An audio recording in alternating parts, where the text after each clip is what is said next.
Hey everyone, I'm Rob. Welcome back to On the Fence Movie Review, and this is SlashBack Friday.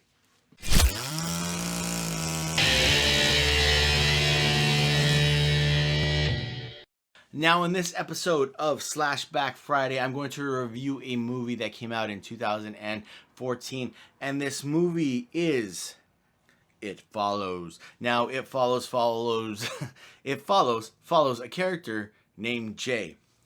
Kind of Jay and her friends for most of the movie.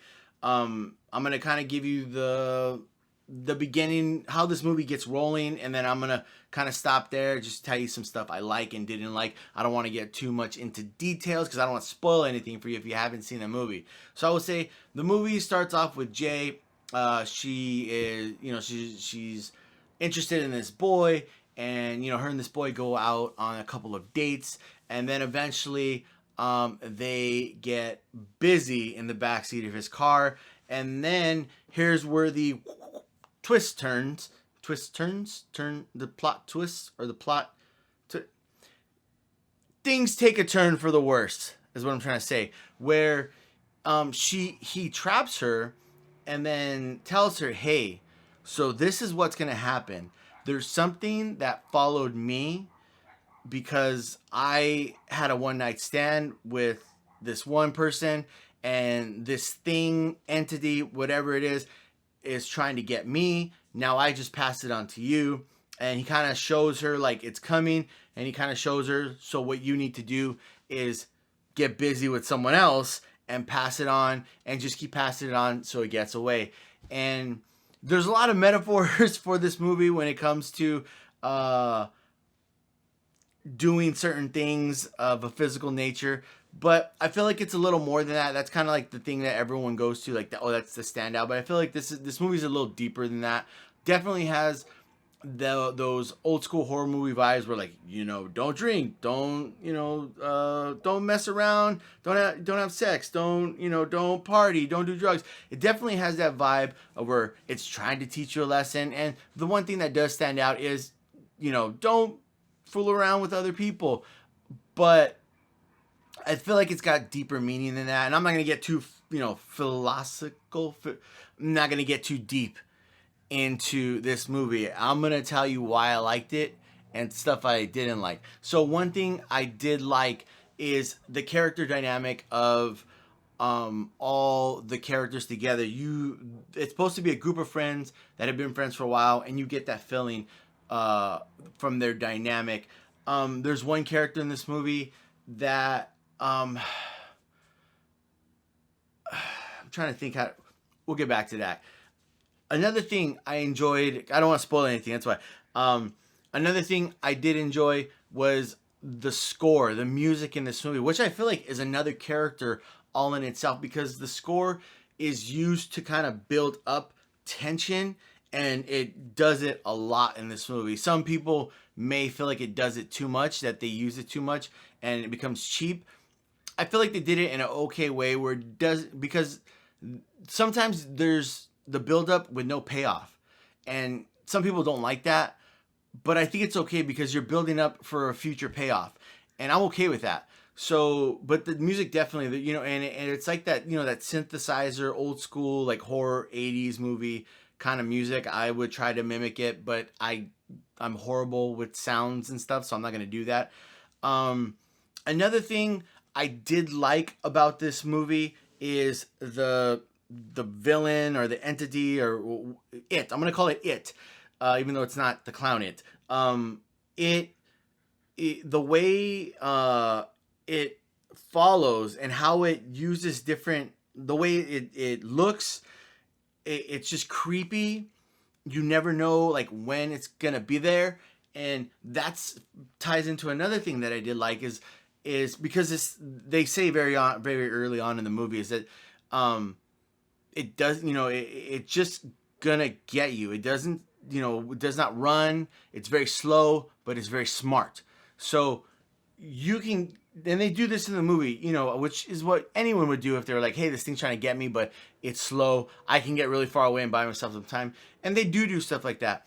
But the movie also uses that to lull you into a sense of relaxation, where it's, okay, we drove how far away, we should have some time, we're kind of relaxed, let's chill, but then boom, something happens. So I do enjoy those elements of this movie. So again, the music is I really enjoy, the characters I really enjoy, the the entity, I felt like it was good.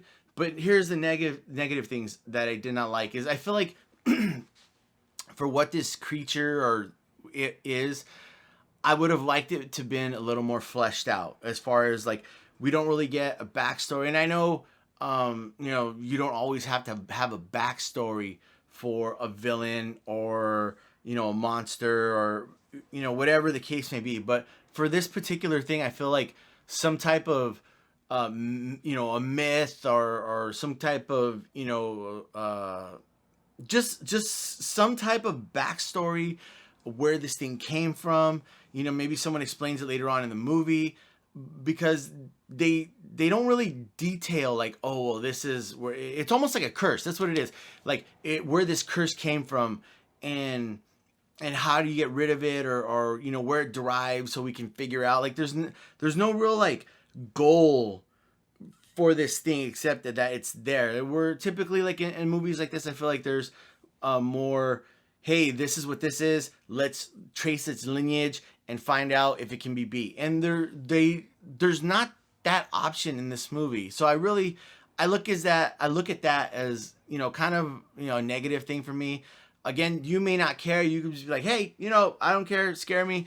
And that's that. But in saying that, another thing that I find negative is there's no real, like, there's a couple of jump scares, but this movie, I don't want to say it's scary, because it's not scary. I feel it's more, you're more tense than anything. And also, I'm not saying I need gore, but it's not a very gory movie. There's a couple of there's a couple of scenes, but I would not call them gory. And I'm not saying that I need gore in everything.